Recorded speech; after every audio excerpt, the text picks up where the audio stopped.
নমস্কার বন্ধুরা, বাণীকথা চ্যানেলে আপনাদের সকলকে স্বাগত জানাই। আজকের এই ভিডিওটি অবশ্যই মন দিয়ে দেখুন। ভগবান শ্রীকৃষ্ণের এই উপদেশগুলি আপনার চলার পথে সঠিক মার্গ দর্শন করাবে এবং আলোর দিশারি হয়ে উঠতে সাহায্য করবে। ভগবান শ্রীকৃষ্ণের কথাগুলি অবশ্যই শুনুন, মনে শান্তি পাবেন, নিজেকে নতুন করে খুঁজে পাবেন। এই ভিডিওতে শ্রীকৃষ্ণের বলা শ্রীমদ্ ভগবদ্ গীতাকে সংক্ষিপ্ত আকারে বলা হয়েছে।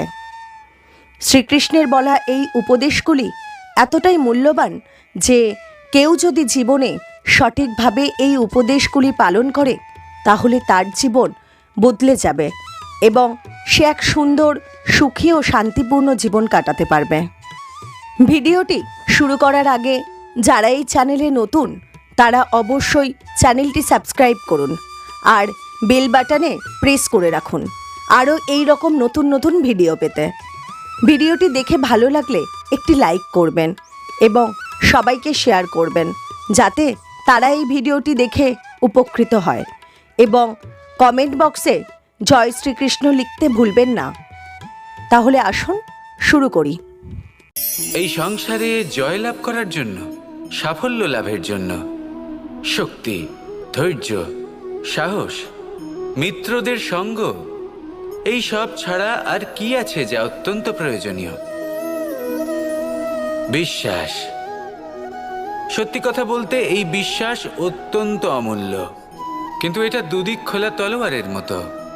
এটা আপনাকে বলশালীও করে তুলতে পারে, শক্তিশালীও করে তুলতে পারে, আবার দুর্বলও করে তুলতে পারে। কিভাবে? যদি আপনি শুধুমাত্র অন্যের উপরে বিশ্বাস করেন যে ওনারা সবাই আমাকে সামলে নেবেন, আপনার বিশ্বাস শুধুমাত্র অন্যের উপর, আর সেই বিশ্বাসের ভিত্তিতে আপনি কর্ম করেন, তাহলে আপনি দুর্বলই হয়ে উঠবেন। কিন্তু এই বিশ্বাস যদি আপনি নিজের উপর রাখেন যে যাই হয়ে যাক না কেন আমি নিজেকে ঠিক সামলে নেব, আমি আমার পথ বানিয়ে নেব, সব বিপদের সম্মুখীন আমি নিজে হব এবং জীবনে সামনে এগোতে থাকব, তাহলে এই বিশ্বাস আপনাকে বলশালী করবে। এবার সিদ্ধান্ত আপনার যে আপনি কি চান, এই বিশ্বাস আপনাকে বলশালী করবে নাকি দুর্বল।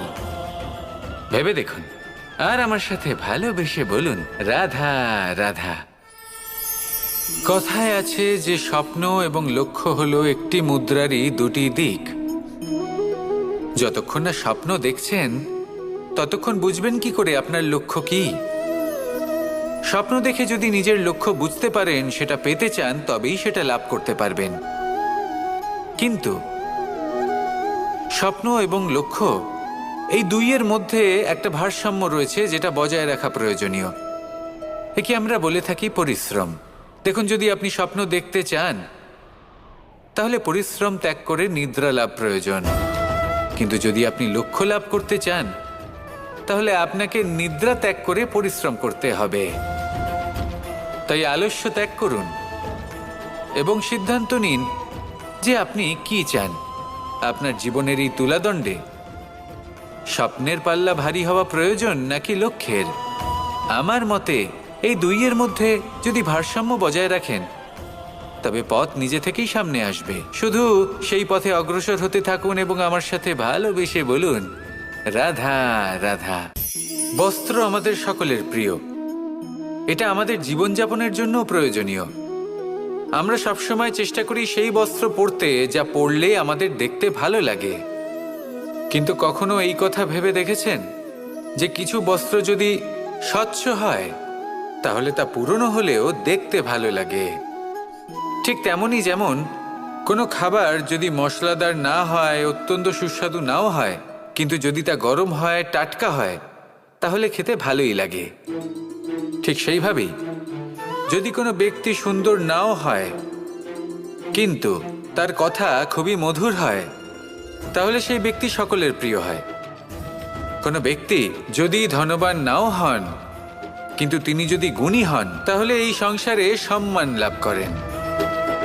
সেই জন্য কখনো এই বিষয়ে দুঃখ পাবেন না যে আপনার কাছে ভৌতিক স্বাচ্ছন্দ্য নেই। আপনার কাছে সবথেকে বড় বস্তু, সবথেকে মূল্যবান বস্তু যেটা আছে সেটা হলো আপনার আত্মা।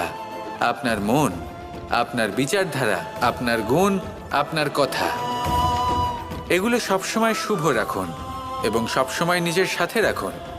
এই জীবন সফল হবে এবং প্রেমময় হয়ে বলে উঠবে, রাধা রাধা। ছোটবেলা থেকেই আমি গরু চড়িয়ে অভ্যস্ত, সেই জন্য সকলে আমাকে গোপাল নামে ডাকত। কিন্তু গোপাল হয়ে আমি একটা অমূল্য শিক্ষা লাভ করেছি। আমি দেখেছি যে গৌশালাতে অনেক বাছুরের মধ্যে একটি গাই তার নিজের বাছুরকে অবশ্যই চিনে ফেলে।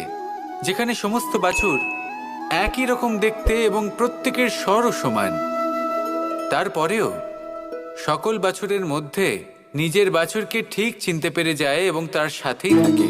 ঠিক এইরকমই কিছুটা হয় আমাদের কর্ম এবং তার কর্মফল। আপনি সবার মাঝে থেকেও কোনো কর্ম যদি করেন, সেই কর্মফল সবার মধ্যে আপনাকে চিনে ফেলবে এবং আপনার সাথেই থাকবে। তাই যখনই কর্ম করবেন ভেবে চিন্তে করবেন।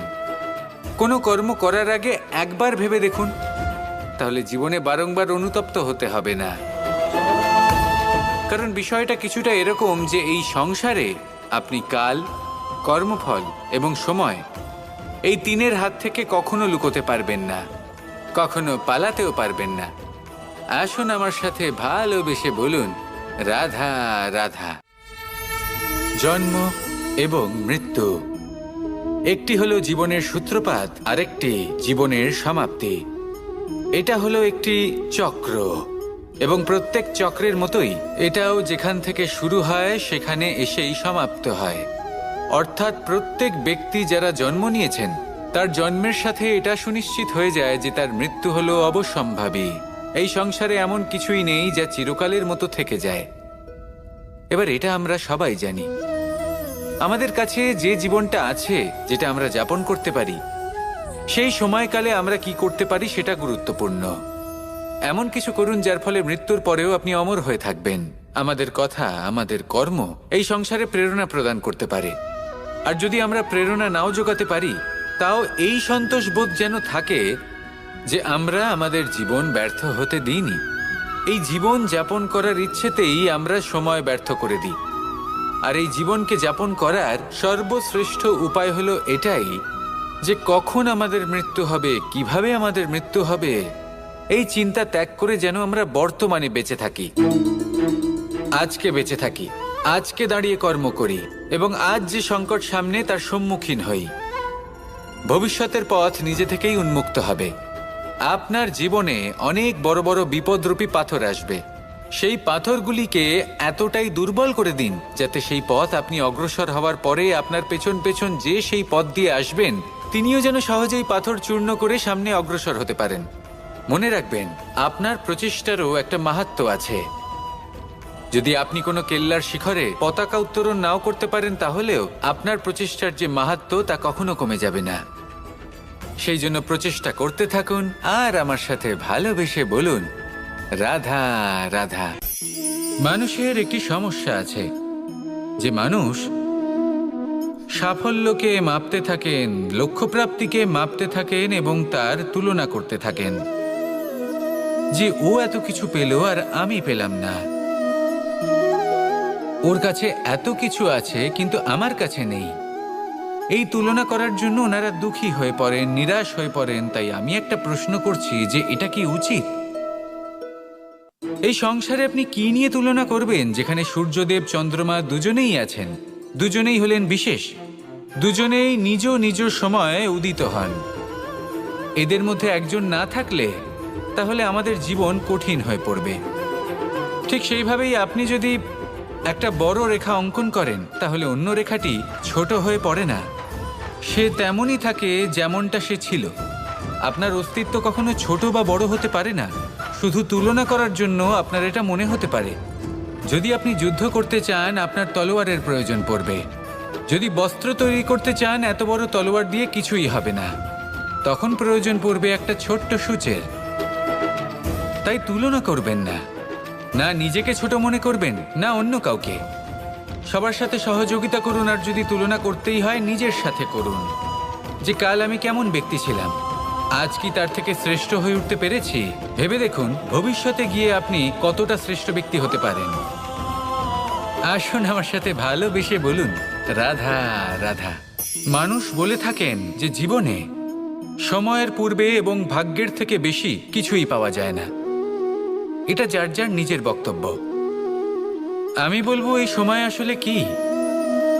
এই সময় হলো যাতে যুগ যুগান্তর নিহিত আছে, যার মধ্যে দিন আছে, মাস আছে, বছর আছে, ঠিক কিনা? বাস্তবে আপনার কাছে সময় কতটা আছে যা আপনি সদ্ব্যবহার করতে পারেন? তখন থেকে আছে যখন থেকে আপনি নিজেকে বুঝতে শুরু করেন। ততক্ষণ আছে যতক্ষণ না আপনি এই সংসার ছেড়ে চলে যাচ্ছেন। শুধু এটুকু সময় আছে আপনার কাছে। আর যদি ভাগ্যের কথা বলা হয়, তাহলে ভাগ্য হলো সেই পরিস্থিতি যখন মানুষ নিজেকে সময়ের হাতে সমর্পণ করে দেন, তাকে ভাগ্য বলে। অর্থাৎ আপনি জীবনে পরিশ্রম করেছেন, বিপদের সম্মুখীন হয়েছেন, সামনে এগিয়ে গেছেন, কোথাও পৌঁছে গেছেন, এবং তখন আপনার মনে হলো যে ব্যাস এখানেই থেমে যাওয়া উচিত। তাহলে সেটাই হবে আপনার ভাগ্য। যদি ভাগ্যের কথা বলা হয়, তাহলে বলবো সত্যবানের ভাগ্যে মৃত্যু লেখা ছিল, কিন্তু সাবিত্রীর কর্ম তাকে পুনর্জীবিত করে তুলেছিল। অর্থাৎ এই ভাগ্য বদল করা সম্ভব কর্ম এবং পরিশ্রমের দ্বারা। ভেবে দেখুন, রাবণ মাতা সীতাকে হরণ করেছিল। যদি শ্রীরাম সেটাকে ভাগ্য বলে মেনে নিতেন, তাহলে কখনো ভাগ্য বিধাতা হয়ে উঠতে পারতেন না। ভাগ্য হলো একটা বাঁধন যেটাকে ভেঙে ফেলা খুব প্রয়োজনীয়। নিজের লক্ষ্যের কাছে পৌঁছতে হবে। হতেই পারে এই লক্ষ্য হলো পরমাত্মার কাছে পৌঁছে যাওয়া। আপনি যদি পরমাত্মার কাছে পৌঁছতে নাও পারেন, তাও সেই পথে কিছুটা অগ্রসর হতে পারছেন, তাই না? তাহলে ভাগ্যের এই বাঁধন ভেঙে ফেলুন, নিজের কর্মের দ্বারা নিজের প্রারব্ধ গড়ে তুলুন এবং আমার সাথে ভালোবেসে বলুন, রাধা রাধা। এই সংসারে নির্মাণের বিষয়ে জ্ঞান লাভ করার পূর্বে ধ্বংসের বিজ্ঞান বুঝে নেওয়াও খুব প্রয়োজনীয়। যখনই আমরা ব্যায়াম করি তখন কি হয়? আমাদের পুরনো মাংসপেশি নষ্ট হয়ে যায় এবং সেই মাংসপেশির স্থানে আমরা নতুন মাংসপেশির নির্মাণ করে থাকি। যেমন একটা নতুন ইমারত গড়ে তোলবার পূর্বে পুরাতন ইমারতকে ভঙ্গ করে দিতে হয়, তবেই তো সেই স্থান সজীব হবে, ঠিক কিনা? এবারে জ্ঞান এবং বিজ্ঞান ছাড়াও এমন কিছু আছে যা কিনা অত্যন্ত গুরুত্বপূর্ণ। তা হলো সীমা পার করে যাওয়া। এই যে সীমা, এই যে নিয়ম, তা মানুষের জন্যই বানানো, তাকে নিয়ন্ত্রণ করার জন্য তৈরি করা হয়েছে। এমন অনেক সীমা, এমন অনেক নিয়ম মানুষের জন্য অত্যন্ত মঙ্গলকারী। কিন্তু কিছু এমন সীমা আছে, কিছু এমন নিয়ম আছে যা মানুষের লঙ্ঘন করে যাওয়া অতি আবশ্যক। যতক্ষণ না এই সীমা লঙ্ঘন করছেন, নিজের নতুন অস্তিত্বকে খুঁজেই পাবেন না। সেই স্থানে পৌঁছতেই পারবেন না যেখানে সংসার তাকে চিরস্মরণীয় করে রাখবে। সেই জন্য জীবনে যাই করবেন, সীমা অতিক্রম করে যান। যদি পরিশ্রম করেন, তাহলে সীমা অতিক্রম করে পরিশ্রম করুন। যদি লক্ষ্যের দিকে অগ্রসর হন, তাহলে সীমা অতিক্রম করে অগ্রসর হন। কোনো সীমারেখা যাতে না থাকে, সেই সর্বোচ্চ স্থান দেখুন এবং অগ্রসর হন। এই সংসারে অগ্রসর হওয়ার জন্য এই সীমারেখা বুঝে নেওয়া এবং তা অতিক্রম করার জ্ঞান লাভ করা প্রয়োজনীয়। আসুন আমার সাথে ভালোবেসে বলুন, রাধা রাধা। আমরা সবাই এই সংসারে সূর্যের মতো হয়ে উঠতে চাই। সূর্যের মতো তেজস্বী, প্রকাশময়, যশস্বী। সূর্যের মধ্যে এতটাই তেজ থাকে যে সবাই তার সামনে নত হয়ে থাকে। সেই কারণেই সূর্যকে যশদানের গ্রহ বলা হয়। আমরা সবাই সূর্যের মতো উজ্জ্বল হতে চাই, কিন্তু তার জন্য সূর্যকে প্রত্যেক দিন জ্বলতে হয়। এই সংসারে শুভ ভাব, পবিত্রতা নিয়ে আসার জন্য, প্রকাশ ছড়িয়ে দেওয়ার জন্য সূর্যকে প্রত্যেক দিন অস্তও যেতে হয়, আবার উদিতও হতে হয়। প্রত্যেক দিন জ্বলতে হয়। সূর্য একদিনের জন্য অবকাশ লাভ করেন না। আর যদি অবকাশ পেতেন, তাহলে সূর্যকে আর সূর্য বলা হতো না, তাই না? সেই জন্য আপনি যদি সূর্যের মতো হয়ে উঠতে চান, সেই রকম উজ্জ্বল হতে চান, তেজস্বী হতে চান, তাহলে সূর্যের মতো জ্বলতে হবে, অর্থাৎ অগাধ পরিশ্রম করতে হবে। আসুন আমার সাথে ভালোবেসে বলুন, রাধা রাধা। যদি আমি স্থির করি, যদি নিশ্চিত করি একটা মূর্তি গড়ে তুলব, আর কিছুক্ষণ সেই কাজটা করে আবার কিছুক্ষণ পরে বন্ধ করে দিই, আবার কিছুক্ষণের জন্য কাজটা করে আবার সেই কাজ বন্ধ করে দিই, আবার কিছুক্ষণের জন্য কাজটা করে বলি ক্লান্ত লাগছে, কিছুক্ষণের জন্য বিশ্রাম নিয়ে নিই, যদি এইভাবে আমি কাজটা করি তাহলে কি এই কাজ উচিত সময় এবং উচিতভাবে সম্পন্ন হবে? কখনোই নয়। শুধু তাই নয়, যে কোনো কাজ যদি পূর্ণ করতে হয়, উচিতভাবে করতে হয়, উচিত সময়ের মধ্যে করতে হয়, তাহলে প্রয়োজন সততার এবং অখণ্ড প্রচেষ্টার। সততা ছাড়া আপনি যে কাজই করুন না কেন, উচিত সময় তা সম্পূর্ণ হবে না, আর মনোবাঞ্ছিত ফল আপনি কখনোই পাবেন না। তাই যে কাজই আরম্ভ করুন না কেন, সততার সাথে এবং অখণ্ড প্রচেষ্টার সাথে করুন। তখনই কর্ম এবং তখনই এই জীবন সফল হবে এবং এই মন প্রসন্ন হয়ে বলবে, রাধা রাধা। জ্ঞান এবং অহংকার, এই দুইয়ের মধ্যে সম্পর্ক কোথায়? সম্পর্ক ঠিক সেরকম যেরকম হাত এবং কাকনের, যেমন চোখ এবং দৃষ্টির সম্পর্ক। এবার আপনি বলবেন, এ আমি কি বলছি? জ্ঞান এবং অহংকারের এমন সম্পর্ক কি করে হতে পারে? দেখুন, যে ব্যক্তি জ্ঞানী, যার কাছে জ্ঞান রয়েছে এবং তিনি জানেন যে তার কাছে জ্ঞান রয়েছে, তার মধ্যে নিজে থেকেই অহংবোধ জাগ্রত হয়। খুব কম সংখ্যক এমন জ্ঞানী ব্যক্তি আছেন যারা নিজেদের অহংকারের বিষয়ে আঁচ করতে পারেন।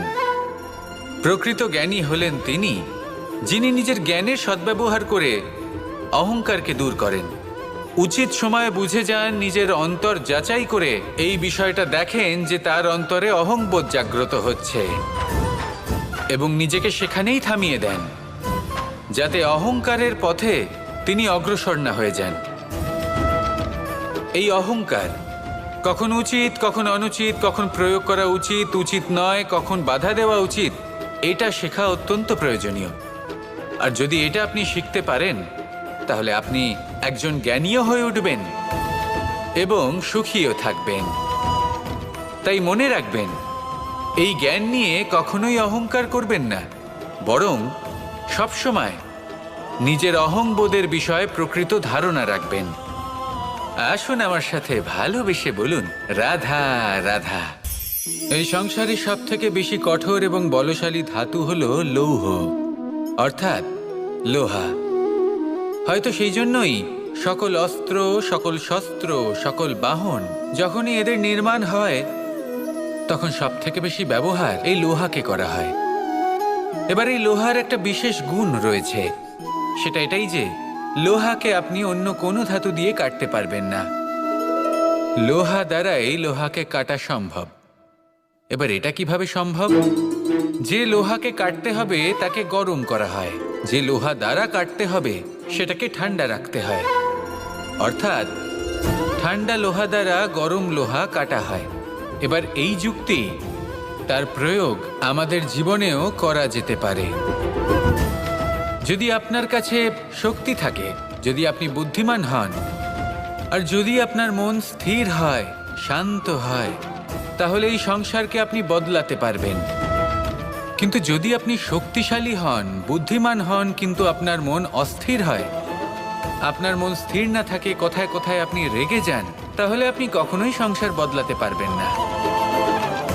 যদি পরিস্থিতিকে নিজের মতো গড়ে নিতে হয়, তাহলে ধৈর্য, সংযম এবং স্থিরতার শীতলতাকে আপন করে নিতে হবে। আসুন আমার সাথে ভালোবেসে বলুন, রাধা রাধা। এই সংসারে সব থেকে বেশি কোমল বস্তু হলো রেশম। এই রেশম এতটাই কোমল হয় যে এর পুরো একটা থান শুধুমাত্র একটা হাতে ধরা সম্ভব। কখনো ভেবে দেখেছেন এই রেশম কিভাবে হয়? একটি কীট তার লালার দ্বারা উৎপন্ন হয়। এই কীট সেই রেশমকে পাক দিতে থাকে, পাক দিতেই থাকে, দিতেই থাকে, আর আস্তে আস্তে তার মধ্যেই জড়িয়ে পড়ে। শেষে ওর এই সুন্দর অমূল্য সৃষ্টি রেশমের এই সুতো, তার নির্মাণ কার্য পূর্ণ হয়, কিন্তু তাতেই ও নিজে বন্দী হয়ে যায়। নিজেরই মায়াজালের এই বন্দি গৃহে নিজেই ফেঁসে যায়। এবার এই সুতোকে ব্যবহারযোগ্য করে তোলার জন্য এই কীটগুলিকে এই কবচের সাথেই ফুটন্ত জলে ফেলে দেওয়া হয়। এই সংসারে যদি আমাদের স্বপ্ন এই সংসারের দুঃখ হরণ করার জন্য, এই সংসারে সুখ বিতরণ করার জন্য হয়, তবেই আমাদের প্রগতি সম্ভব। যদি আমাদের এই স্বপ্ন শুধুই আমাদের এবং আমাদের স্বার্থ সিদ্ধির জন্য হয়, তাহলে এই স্বপ্ন আমাদের অন্ধ করে দেবে, আমাদের অন্ধকারের পথে নিয়ে যাবে, আর আমরাও সেই কীটের মতো হয়ে যাব। নিজেদেরই মায়াজালে আমরা নিজেই ফেঁসে যাব, আর শেষে আমরা যদি কিছু লাভ করি তা হবে একাকিত্ব, অন্ধকারময় মৃত্যু। তাই স্বপ্ন অবশ্যই দেখুন, কিন্তু এমনভাবে স্বপ্ন দেখবেন না যে তার এই বন্দিগৃহে আপনি নিজেই ফেঁসে গেলেন। স্বপ্ন দেখুন পরোপকারের, পরমার্থের, সবাইকে উদ্ধারের, অন্ধকারের নয়। তবেই কল্যাণ হবে, আর তবেই এই হৃদয় প্রসন্ন হয়ে বলবে, রাধা রাধা। নন্দ বাবাও খেলার ছলে খুব বড় বড় শিক্ষা দিতেন। অনেকদিন আগেকার কথা, বাবা আমার জন্য একটা মানচিত্র নিয়ে এলেন। এটা ছিল জম্বুদ্বীপের মানচিত্র, ঠিক যেন একটা ধাঁধা, যা টুকরো টুকরো করে বিভিন্ন দিকে ছড়ানো, যেগুলোকে আমায় জুড়তে হতো। ব্যাস শুধু এটুকুই ছিল আমার কাজ। আমি বারবার প্রচেষ্টা করলাম, কিন্তু বারবার অসফলই রয়ে গেলাম। বাবা এটা দেখলেন এবং হাসলেন। বাবা বললেন, একটা কাজ করো, এই প্রত্যেকটি অংশকে উল্টে রাখো। আমিও উল্টে রাখলাম। তারপরে দেখলাম প্রত্যেক অংশে মানুষের শরীরের কোনো না কোনো অংশ চিহ্নিত। কোথাও হাত আছে, পা আছে, কোথাও মুখ আছে। বাবা বললেন যে এবার এটা জুড়তে চেষ্টা করো। আমিও জুড়ে দিলাম। মানুষের মানচিত্র পূর্ণ হলো। এবার বাবা বললেন, এটা উল্টে রাখো, মানচিত্র পূর্ণ আকার ধারণ করেছে। আমি বললাম, ঠিক আছে। আমি উল্টে রাখলাম, দেখলাম জম্বুদ্বীপের মানচিত্র পূর্ণ হয়েছে। বাবা বললেন, যদি দেশকে সফল করে তুলতে চাও, শক্তিশালী করতে চাও, স্থির বানাতে চাও, তাহলে সবার আগে দেশবাসীকে একত্রিত করতে শেখো। সকল সৈন্যগণ যখন একজোট হয়ে দাঁড়াবে, তখন দেশের শক্তি আরও বেড়ে যাবে। শুধু তাই নয়, বাবা বললেন, যদি ভালোবাসার সাথে জড়িয়ে পড়ো, তাহলে পরমাত্মাও তোমার সামনে এসে দেখা দেবেন। তাহলে এটাই করুন, আর আমার সাথে ভালোবেসে বলুন, রাধা রাধা।